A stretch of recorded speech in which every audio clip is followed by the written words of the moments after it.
10 things you need to know before entering in Dofus on the 3rd of December, okay guys? I will talk about pets, where you can get them, how you can level them up, routes to Sufoki and Brakmar to get those PoEs, economy, sidekicks, Almanax, and much more. So let's dive into that. So guys, once you start here, okay, you can just exit the tutorial. This is just a tip if you guys want to rush, okay guys?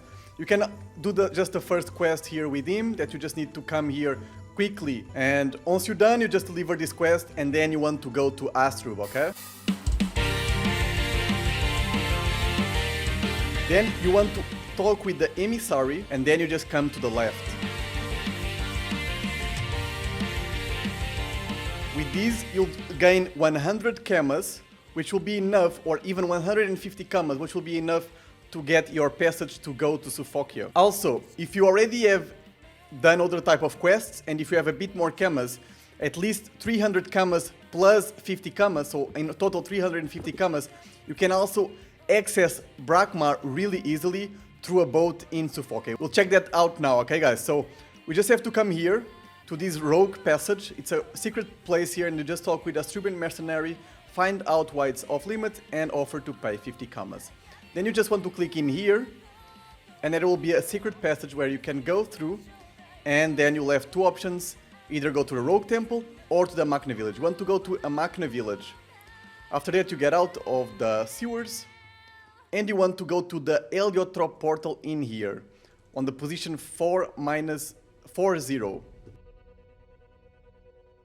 Since this zone will probably be full of players, I don't think you'll find many PoEs around, so you can either stay in this zone, okay, or you can already go to Sufoki and try your luck in Sufoki to find some PoEs. Just have to click on the portal, then click again and go to Sufoki. You'll go directly to Sufoki, so now we are in Sufoki, right guys? And then you'll have other chances to find PoEs. If this is not enough, if the server is completely full and it's not enough for you guys and you want to find another place, so like I said before, if you have these extra kamas, you can just come here where it says boat to Brakmar. So you want to continue. Don't know why my character is doing that, but okay. Okay, I guess we're good now. So you just arrive here in the boat for Brakmar, you talk with this guy, and you need 300 kamas. If you have 300 kamas, you'll go directly to Brakmar. So you'll go directly to this place here, boat to Sufoki. So in this place here, there will be very restricted, there will not be many people in Brakmar, and the map is also huge, okay? Another way, if you don't want to grind for those kamas and you know that you want to go to Brakmar, another way that you can go is, so instead of going to the portal of Sufoki in this case, you'll go just to the passage to the sewers, to the outside of the sewers, and then you change the way. So guys, if you don't have the 300 kamas and you know for sure that you want to go to Brakmar, there's also another passage. So you'll do the same thing, you'll go to the emissary, and then you talk with a woman inside of the council's tower, and then you want to also go to the rogues passage. Then you go to the Makna village again, then you get out. Instead of going to the portal now, the idea for you is to come all the way over here, okay? So you are here, and you want to go towards here, okay? So there's a passage to Brakmar, there's a secret passage here that you can use it in your advantage. So let's go there.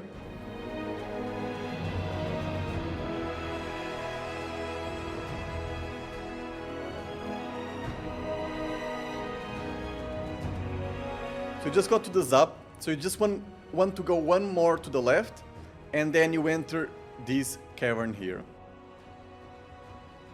Until you find this map here, and then you talk with the blue blood, and then you get into the car. There will be like this mini cinematic, then you continue to the left. Until you get to the Zap of the passage to Brakmar. So we'll come here and we'll live in this part here. And so now we are already very near to Brakmar, but then you can talk with this guy Tainus to go directly to Brakmar, and you don't have to pay anything, and you're already in Brakmar really quick. You just had to pay 50 kamas to get from the rogue passage here to here, and then you went all the way to here, and then went from this passage to here, and then you got transported to here. So we're already in Brakmar without much effort. So personally, that's what I'm going to do. I'm going directly to Brakmar. I'll not come to Sufoki because I know that this will be full as well. So I think that here, like doing like this will be just better and more efficient, okay? But do as you wish. I gave you like 2 routes that you can use. Use the one that you find it more useful.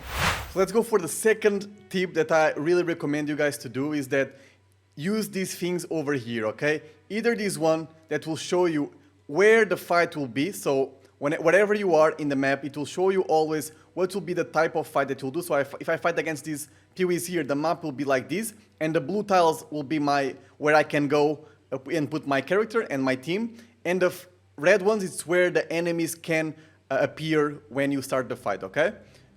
Then you have this one, which shows you what is interactive in the map. So we can either just click here or click on your hotkeys here, and it shows all the things that you can fish in here, this door here that you can interact, you can enter, and everything else that you would also have in the map to interact.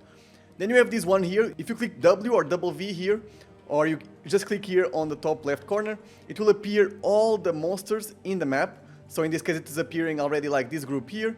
So it's very useful because sometimes the mobs are behind stuff, are behind obstacles, and you can just like click in here and see how many PoEs are per group, and you can just go and always click on this letter whenever you cross a map and you're trying to look for a certain type of mob. So it's very useful, very easy to use, so I really recommend. Besides that, also in this tip, I also recommend you guys to use the encyclopedia, okay? This is such a really important tool. You can click on your hotkey B or in here, guys, in here, encyclopedia. So it's very, very important, guys, for you to use, because you'll find everything about everything in the game. So every resources that you need, that you would like to drop, it will appear here. You can search for the drop that you want to drop. For example, I want to drop these PoE feathers. Then you right click on it and it will go for the bestiaries in here, and then you'll see what are the mobs that drop these red PoE feathers. You can search all the resources from the mobs, so it's super, super useful, guys. All the equipment as well. If you're trying to find, for example, an agility equipment, you can just come here, agility, and if you want, for example, to find one with an action point, you can just do that, and the first one that appears is this one, an amulet at level 53, and then we have one at level 54, 57, and so on, okay, guys? So it's a very important tool even to find equipments or parts of sets that you would like to introduce in your build. So let's go for the third tip, guys, which is super important if you're trying to rush, if you're trying to if you enter in a new server, is that you need to understand where you are at the wave. What is the wave? The wave is the average player level in the server. So if you are ahead of the wave, you'll gain certain benefits. If you are behind of the wave, you'll have another benefits. And if you are in the middle of the wave, you're kind of screwed. So if you want more details on how to control and what benefits you get if you're ahead or behind of the wave, I have a specific video that will be appearing here on top of me that will show you exactly how to understand this wave and what to do about it and what you can take the most out of it, okay? So let's go for the fourth tip, also talking about Kamas. Where and how can you farm Kamas, okay, guys? I also have another video specifically talking about that, so I also recommend you guys to check that video if you want more in-depth details about how to get Kamas. But it's very, very important that you understand that the more restricted a place is, normally the more money you'll get. For example, the island of Otomai will get you very good resources in the beginning because not many people will go there, and then they also have to spend some resources to get the wings and the helmet to travel to this moon island, and so there will not be many people there. And so if you are one of the first players getting to this island, you'll have access to a panoply of resources that will be new to the server. Therefore, there will be so much money involved with these resources. This works for the moon island and works for any type of resources that are behind, like quests, keys, special events. So always try to take advantage of that, okay, guys? While talking also about islands, I want you to recommend you also this video that explains you where to get to the Frygost Island, to the Otomai Island, to the Moon Island, and to the Wabbit Island. So check it out if you don't know how to do it, and let's move on to the next tip. So the next tip is the Almanax, and it stays basically in this place here, guys. If you come here and click on the world map, it's basically the top corner left of Astrub. It's very close, and it's very worth it for you to do it. It's basically a daily quest that you do it every day, and it's super, super important, okay, guys? So if I talk with this person here, you'll tell me what I need to do today, and I need to go and search for something. So in this case, I will have to bring him 9 Villingsect Antini, which is very easy. Normally, like, these resources will be super easy, mainly in the beginning of the server. So you just have to deliver these 9 resources, and in exchange, you'll get some tokens. These tokens then you can change for really cool items with this person here. And as you can see here, there are so many different possibilities that you can buy different stuff, okay? But I really recommend a specific things, okay? If you come here and search for pebbles, there will be something called lunar pebbles and seasonal pebbles and solar pebbles, okay? These things here will be super valuable. So I really recommend you guys to do every single day these almanacs, because these pebbles here will be really expensive. Like, one of them will be like 300,000 at least, or even more when they start to appear. So you can just easily do each quest. This one, for example, is giving 17. So out of the blue, you already get almost 300,000 camas if they stay like this, the price. But in the last Rush server, it was really like that, because they are used for so many different things, as you guys will see now. So people will start buying them a lot when they start getting to certain levels. So they are used in prisms, they are used in different type of equipment, and even a lot of level 100 trophies, okay? As you guys can see here, there are a lot of different trophies that people will use these pebbles for. Even like this one, for example, the shaker, that is super important, and people will use it quite a lot. So for it you need 5 of them, and even for the nomad, that's also another one that people will use it. So guys, I super recommend you guys to do this daily quest. It's normally super easy to get. Try to focus just like 20 minutes of your day to trying to get these resources, and it will be so worth it for you in the future, okay? So guys, let's go for the 6th tip. So the most important quest, in my opinion, is this one here. Are actually 2 of them, which is this one that you get in the fields dungeon, at the entrance of the fields dungeon. And you just talk with this guy here, and then you get the quest, which you just need to kill this dungeon here. You just need to do the dungeon of the famished sunflower, and the other quest, you get it near Astrup. So let's jump into that. So the second dungeon quest line that you can get, it's here on the right bottom corner of Astrup, okay? And this one you'll get, your first quest will be to do and kill the mob sponge. So as you can see, now you have 2 quests, one to kill the famished sunflower and another one to do the SpongeBob. Once you finish this quest, always go to the next step, because the next step will give you the next dungeon, and so you will always have 2 quest lines that will give you basically always a next dungeon.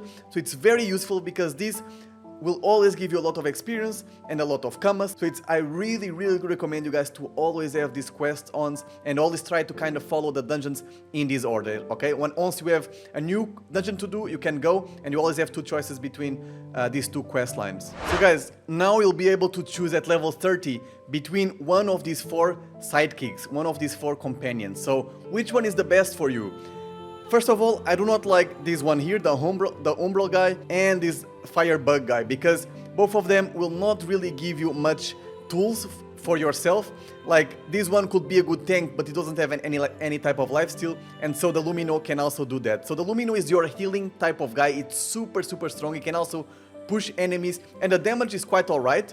And this guy here, even though I do not like his damaging spells, he can buff a lot of stuff. He can buff you the action points, he can buff movement points, he can erode targets, and he can also unbewitch targets, okay? So he can basically kind of remove buffs from the enemies, or even some type of invulnerabilities from the enemies.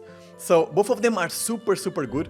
I personally will go with Lumino, because at 1500 points you get a sidekick that can also boost your action points. But if you are a class that really needs these 2 action points boost and even movement points, I recommend you to go with this one. Actually, the buffs are quite nice, even mainly for early levels, because you'll just have like 6 action points or 7 action points, and always having like 2 more action points, it actually helps quite a lot. So it's really up to you. Both of them are super nice. It just depends on what you prefer. If you're playing with Feka, however, I extremely recommend you to go with Lumino, because the only weakness about Feka is that it doesn't have a way to get his HP back. So if you're going with Feka, just pick the Lumino, okay? So now let's go for our 8th tip. One thing that is important when you're using some type of sidekick is that your sidekick can actually steal your experience. So be careful with that. So what you have to know is that whenever the group that you're fighting under your group level with you and your sidekick, if it's under the enemy group, then the XP is almost cut by half because we have a sidekick. So if you have a sidekick, always go for a mob that is even can be like one level above your group level, and it will already give you the full experience that it should give if you add the sidekick or not. Let me give you guys an example. So I'm fighting this mob here that gives 270,000 XP just by myself without my Lumino. So we'll see then with the Lumino how much it will give, okay? So I'll not do any challenges. So I got here 366,000 XP. And now let's try with the Lumino with the 4 mob group. So you guys can see like we received way less. It's not half of it, but it's quite a lot less. So be careful with that. Always try to choose, even if it's one level above your group level, it will already give you an amount of difference XP. It will be actually quite a lot. So as you can see, it will be basically the same if I was alone, like 366,000. So yeah, just to take that in mind, guys, it's just a tip. So now for the next tip, it's a secret tip that is not shared anywhere. Ankama shared this in an interview, okay guys, so there's not really information, official information about this, but you can ask any streamer, any content creator that is active more or less, and they will know and they will explain you this as well, okay? So now you can drop most equipments from level 1 to 60, not most, but a lot of them you can drop them from level 1 to 60. Okay, so for example, you can drop now the Royal Global set. If you come here, it will appear all the parts that can drop, and you just have 1% to drop each part. It's not so bad, to be honest, but in top of that, you have the challenges that you can drop. You also have the percentage of the area, which is in this case is 0 because it's in Tainel, it's in Astrup. But besides that, you also have times 4 of this all percentage. In the end, you have still times 4 if you are close to the level of the equipment. In this case, if you are level 30 and if you do the Royal Global Dungeon, you have the percentage, you have the challenges, you have the mob, the zone area percentage, like this part here that will appear here, the area percentage, and even like times 4 that chance. So it's a lot, but a lot of good chances to drop this type of equipment. You get like 5 to 10% to drop this equipment. It's so good in my opinion. But the more far you are from the level of the equipments, the less multiplier you'll have. So it will go from times 4, then to times 3, times 2, and then you times 1, okay? Guys, this only works as well for equipment, so it doesn't work for any type of resources. So I really recommend, guys, to always trade more or less kind of the level that of the equipment that you want to drop. For example, the Quack set, I recommend you to do like, for example, the rooms of the Quack dungeon before you have actually the Quack in the dungeon quest line, because you can just do the 3-4 rooms and then kill yourself in the boss, and then just wait to get that dungeon for the dungeon quest line and then do the boss. Okay guys, so it's a very good way for you to drop the Quack set and other types of set that will be very important in your journey. So now let's talk about pets, guys, how you can get your first pet. Pets actually are super useful, so I'll show you guys. The first one that you can get is in the Royal Global Dungeon. You just need to finish the Royal Global Dungeon and have a few resources. I will show you guys. It will be a bit hard because there are a lot of people in here that want to kill the Royal Global boss, but in the real server it will be easier because there will be different spawns of the mobs and it will be also faster, okay guys? So we'll see each other once I finish the mob. Here we are in the end of the dungeon. Then you just talk with the cranky Bao Meow. And then you need to look for enough gobble wool in your bag to track the Bao Meow. You just have actually to have 5 gobble wool, so if you do the dungeon and if you kill some mobs, you already for sure will have the gobble wool. So you just deliver and then you get this pet. It will give you power. It's a stat that this pet here gives, and also some dodge, which is also very important, okay? The next pet that you can have is the Peewee pet. The Peewee pet you can find in Astrup, in the village of Astrup. You just need 50 feathers and 100 sesame seeds. Finish, guys, there's another pet that it's super good to get in the beginning. Not really in the early game, but more like on the mid game. And it's super good because it gives you a lot of stats and you don't need to level up the pet. So you just have to come to Sufokia and then go to the Alliance Temple boat.